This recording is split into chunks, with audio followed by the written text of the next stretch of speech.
Torwood Castle is a ruined 16th century L-plan castle near the village of Torwood in central Scotland. It was designated as a Category A listed building in 1979.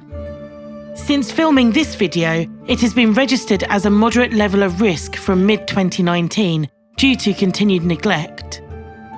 The estate was held originally for the Foresters of Garden, who were the foresters responsible for the nearby Royal Forest of Torwood from the second half of the 15th century until the mid-17th century.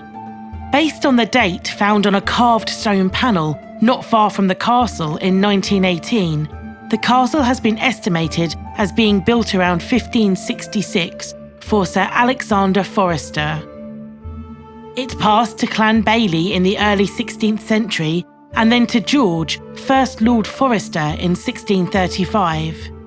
The castle was actually captured prior to taking Stirling Castle during the 1585 successful rebellion of the Earls of Mar and Angus, which shows you just how important it was at the time.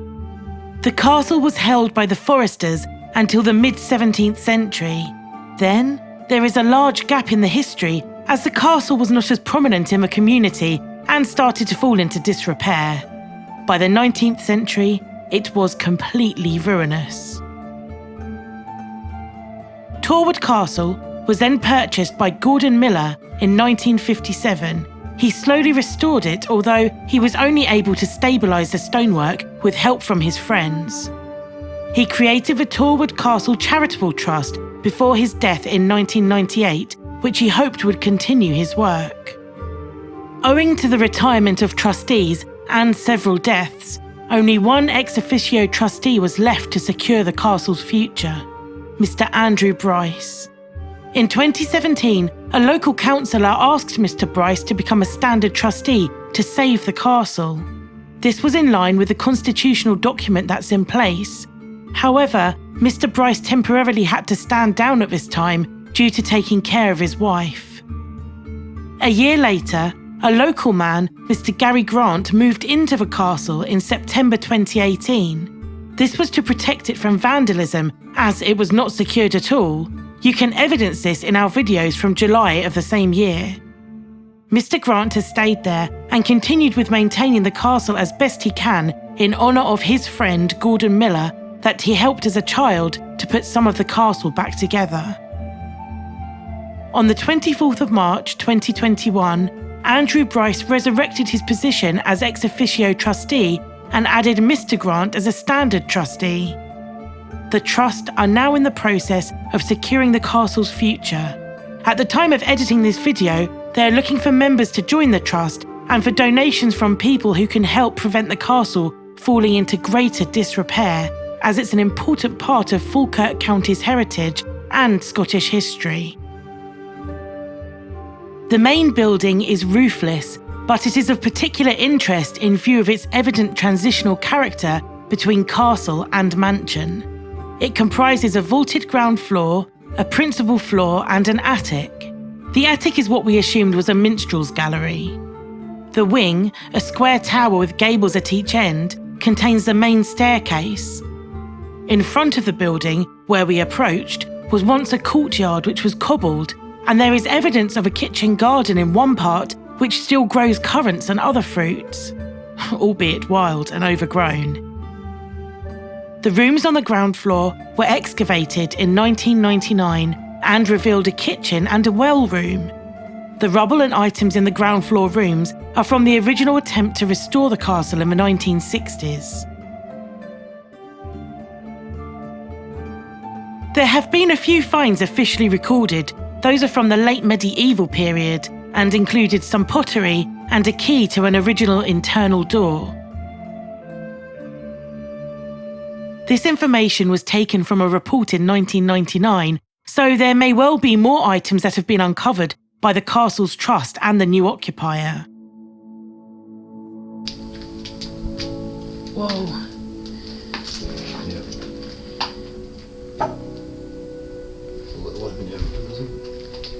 Jeez, what the hell's that? Let me just... It's like a little bit of wind from it. There's chains on it. I'd be concerned as to where did that come from.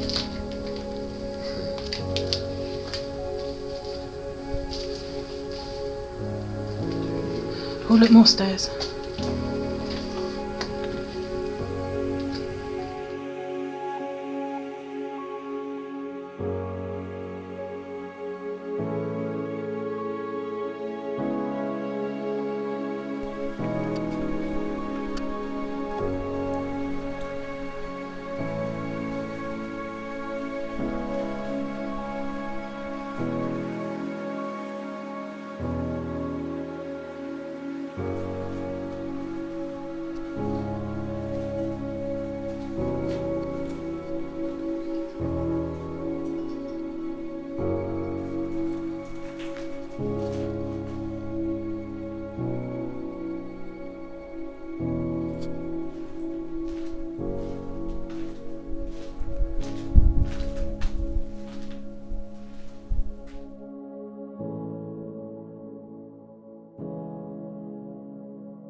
At this point, my partner went on ahead to see if there was a way up onto the roof.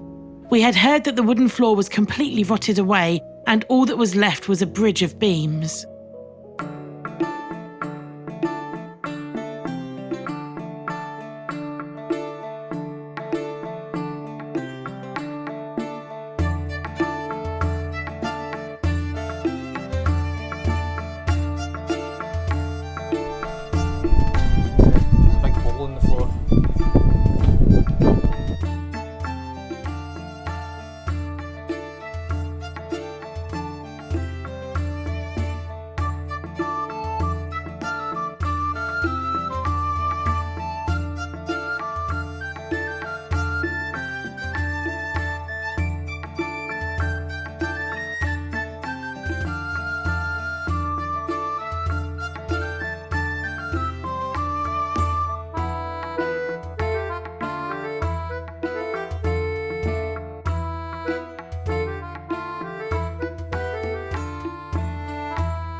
there's a stair and there's a dodgy bridge.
If you're interested in the paranormal, I can give you our first impression of the castle.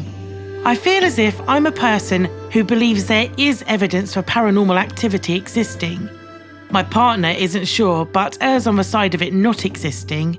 And our friend who headed the exploration is a complete skeptic. So much so that he's constantly trying to scientifically prove that noises, temperature drops, and strange movements are all scientifically explainable. So, my first impression was that the castle felt like a happy place and was very still and peaceful. There weren't any creepy sensations, and we deliberately visited during the day on both occasions to make sure we weren't creating a spooky atmosphere by moonlight. The only places I felt a little uneasy were the door at the end of the gallery where you can look out onto the courtyard, and a small narrow room on the ground floor which we feature in the next video. In these places, I felt like I was being watched and the temperature was slightly colder. If there is someone here, can you throw something or knock on something?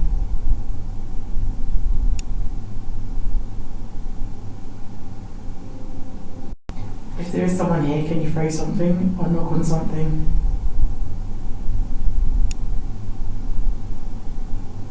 If there is someone here, can you throw something or knock on something?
That's the end of our first visit to Torwood Castle. In part 2, we explore the building again and get some more video of a few areas that we missed.